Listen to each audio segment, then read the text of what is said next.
back. We get to continue our NCAA football win series. We are moving on to Georgia Tech. And Georgia Tech, for a while, we're actually rolling. Goes back to the George O'Leary era starting in 1995. O'Leary led them to their first bowl game under him in 1997. Then Chan Gailey took over in 2002 and Paul Johnson in 2008.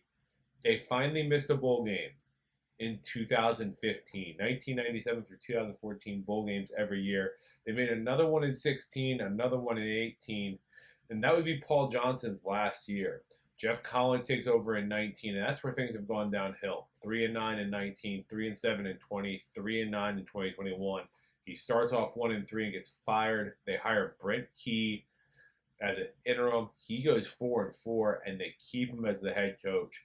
And that leads to last year's first full season as the head coach. And they were good last year.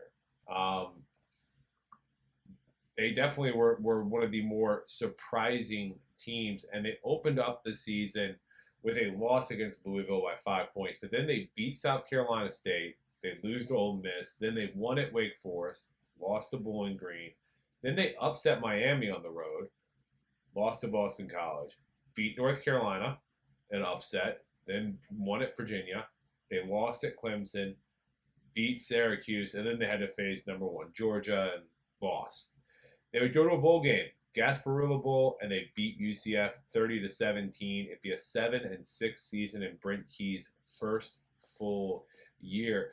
And we look at this year, they bring back an absolute ton this year. First of all, Haynes King is back. Quarterback, 2,900 yards, 27 touchdowns, 737 on the ground, 10 more scores. His only issue, he threw 16 picks last year. He's got to pull that back. He cannot have that many interceptions this year.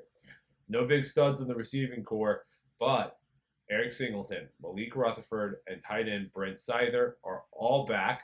They were the top receivers from last year. The entire backups there are all upperclassmen.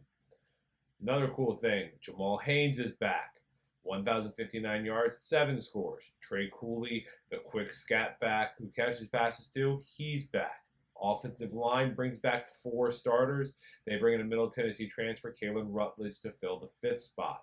The offense is bringing back a ton of production and should be solid this year.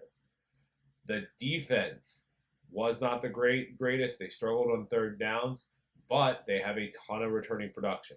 They did lose their 2 top sack guys in Daquan Dallas and Kyle Kennard. But they have Zeke Biggers. They have Macias Scott on the line that should help replace that. Kyle Efforts back at linebacker, 81 stops last year. Ternalis Tatum, 38 tackles last year. Jackson Hamilton comes in from Louisville and E.J. Lightsley from Georgia to help out. The safeties are great. Clayton Powell-Lee's back. He was second on the team in tackles. Lamas Brook is another big-time playmaker at safety. He's back. Amari Harvey's coming off 3 picks last year. He's back. They have a ton of returning production. The only issue is turnovers. They lost to Bowling Green last year because of 3 turnovers. They lost to Boston College last year because of 3 turnovers. If they limit turnovers, this team can be good. And we look at the schedule, and they also play week 0, August 24th. They're against Florida State in Dublin. That will be a loss. August 31st, they go home. Georgia State at home. I think they get their first win of the year there. Then they hit the road on September 7th. They're at Syracuse. I lean win. I think they can definitely pull off that win against Syracuse. And, it's a team that's in transition versus a team that's a veteran team. I like that spot for them. September 14th, they're home against VMI. That will be a win. September 21st, it's at Louisville. It's a toss-up. I think they're good enough to beat Louisville. I'm going to give them the loss there. Then have the bye September 28th. And then October 5th, they have Duke. And I'll lean win there. I think they get 1 win out of Louisville and Duke. October 12th, they're at North Carolina. Georgia Tech gives Mac Brown fits. I lean loss, but that could definitely be a win.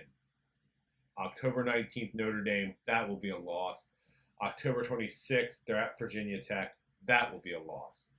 November 2nd, they have a bye. They have a full week to prepare for Miami on the 9th. I think they get another win over Miami in this one. Then they have another bye. They get a third bye because of their week 0 game. NC State, November 23rd. That will probably be a loss. And then Georgia on the 30th of November. That will be a loss. I look at this team, and really, this is a solid 5-win team. They might get 6. I think 5 and 6 are more likely than 4. I definitely, just barely. But most of the win total is sitting at 5.